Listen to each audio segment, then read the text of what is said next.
சென்னை மாநகரின் முக்கிய சாலைகளில் ஒன்றாக திகழும் அண்ணா சாலை தற்பொழுது மக்களுக்கு அச்சத்தையும் ஆபத்தையும் ஏற்படுத்தும் சாலையாக அமைந்துள்ளது.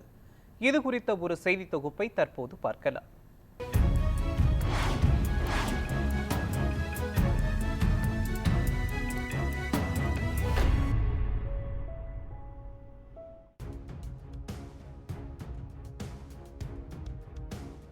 போக்குவரத்து நெரிசல் மிகுந்த சென்னையின் சாலைகளில் அண்மை காலமாக பயணிப்பது சாகசம் செய்வதற்கு சமமாக மாறியுள்ளது. சர்ரு சர்ரு என்று சீறிப்பாயும் கார்களும் இருசக்கர வாகனங்களும் ஒரு புறம் அச்சத்தை ஏற்படுத்துகிறது என்றால், மறுபுறம் அச்சத்தையும் அபாயத்தையும் ஏற்படுத்த நொடிக்கு ஒரு முறையும் அடிக்கு ஒரு இடத்திலும் ஆபத்துக்கள் அணிவகுத்து நிற்கின்றன.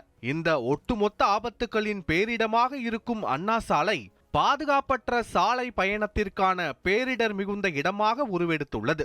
செய்தி சேகரிப்பதற்காக நமது செய்தியாளர்கள் குழு சென்ற போதுதான் இந்த சாலையில் இருக்கும் பல அவலங்கள் நமது குழுவின் கண் பார்வைக்கு கிட்டியது. இங்க ரோட்ல நடுவில் சஸ்பனோட பள்ளம் தான் ப்ரோ. அது சஸ்பனோட பள்ளத்துல இதுக்கு முன்னாடி இது போட்டாங்க, தார் போட்டாங்க. அந்த தார் 2 நாள்ல வந்துருது. அது 2 நாள்ல வந்தாலுமே திரும்ப அதை அவங்க ரெடி பண்றது கிடையாது. அவ்வளவுதான், அதோட விட்டுறாங்க.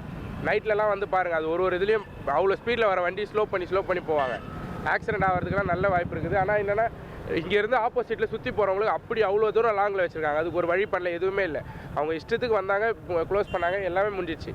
ரோட்டில் இருக்க பள்ளங்களில் எதுவுமே மழை தண்ணி வந்துச்சுன்னா அப்படியே இந்த ரோடு ஃபுல்லாக நிற்கும். போகிறதுக்கு வழியே கிடையாது. இவ்வளோ ப்ரெஷர் இருக்குது, ஆனால் இது யாரும் ரெடியும் பண்ணுறதில்ல. எப்போ பார்த்தாலும் இப்போ இந்த ஓரத்துலலாம் போகும்போதெல்லாம் ரொம்ப கஷ்டமாக இருக்குது நடந்து போகிறதுக்கு. எல்லா இடமும் பள்ளம் படுகொலியாக இருக்குது, அதை சரி பண்ணணும். இப்போ இந்த ரோடு பள்ளம் நோண்டும் போதுலேருந்தே இருக்குது. எப்படியும் 2-3 மாதமாகவே இருக்குது. இந்த பில்டிங் கட்ட ஆரம்பித்தாங்க, அதுலேருந்து இந்த ரோடு ரொம்ப மோசமாக தான் இருக்குது. ஆமாம் ஆமாம், இது மாதிரி ரோடு கிராஸ் பண்ணுறதுனால ஒரே இதாக விட்டுருக்காங்கல்ல, நம்மளுக்கு மெயினாக ஒரே லைனாக விட்ருக்காங்க. அதனால இந்த ஜனங்க போகிறதுக்கு வர்றதுக்கு, 2 வீலர் போகிறதுக்கு இது மேலே ஏறி தான் போகிறதுக்கு ரொம்ப கஷ்டப்பட்டு போகிறாங்க 2 வீலர் போகிற. ஆமாம், சாலையின் நடுவே திறந்து கிடக்கும் ஈபி குழாய்கள், நடைமேடைகளில் முறையாக நிறுவப்படாத பாதுகாப்பு கம்பிகள் போன்றவை ஆங்காங்கே ஆபத்துக்களை ஏற்படுத்தும் வகையில் வாகன ஓட்டிகளுக்கு ஒரு கண்ணிவெடியாகவே அண்ணா சாலையில் அவதரித்துள்ளன. நடைமேடைக்கு அமைக்கப்பட்ட பாதுகாப்பு கம்பிகள் போக்குவரத்துக்கான பாதையை முடக்கியுள்ளன. இதனால் இருசக்கர வாகன ஓட்டிகள் தவறி விழும் அபாயம் அதிகரித்துள்ளது. இதுகுறித்து நமது செய்தியாளர் குழு கள ஆய்வு மேற்கொண்டிருந்த போது இருசக்கர வாகனத்தில் வந்த இருவர் திறந்த குழாயில் சறுக்கி விழுந்து காயமடைந்தனர். இந்த சம்பவம் அப்பகுதியில் உள்ள பொதுமக்கள் மற்றும் பயணிகளிடம் பெரும் அதிர்ச்சியையும் கோபத்தையும் ஏற்படுத்தியது. நாங்கள் டெய்லியும் வேலைக்கு போகிற ரோடாங்க, அந்த ரோடு இந்த கேபிளால் கீழே வந்துட்டோம் சறுக்கி. ஆனால் டெய்லியும் இந்த ரோட்டில் வேலைக்கு போயிட்டு வந்துட்டுருக்குறோம். ரொம்ப பாதுகாப்பு இல்லாமல் இருக்குது. காலில் அடிபட்டுருக்குங்க, கால் ரொம்ப நடக்க முடியல, வலிக்குது. அந்த பைப்பில் இருந்து தான் கீழே வந்துட்டோம். கேபிளால் தரப்புலேருந்து என்ன சொன்னாங்க? பார்க்குறேன்னு சொல்லுங்க, ரெடி பண்ணுறாங்க. சரிப்பா. உங்களோட கோரிக்கை என்ன? உங்களோட கோரிக்கை சரி பண்ண நல்லா தான் இருக்கும் போகிற வரவங்களுக்கு. இது போன்ற பாதுகாப்பு அற்ற சாலைகள் உருவாக்கப்பட்டதற்கு பல காரணங்கள் சொல்லப்படுகின்றன. அவற்றில் பிரதானமாக மெட்ரோ ரயில் பணிகளை சுட்டிக்காட்டுகின்றனர் காவல்துறையினர். அதாவது, மெட்ரோ ரயில் பணிகளுக்காக தோண்டப்பட்ட பள்ளங்கள் பிறகு மூடப்படாததால் அவை விபத்தை ஏற்படுத்தும் காரணிகளாகவும் பொதுமக்களுக்கு இடையூறை ஏற்படுத்தும் ஒன்றாகவும் மாறியிருக்கின்றன.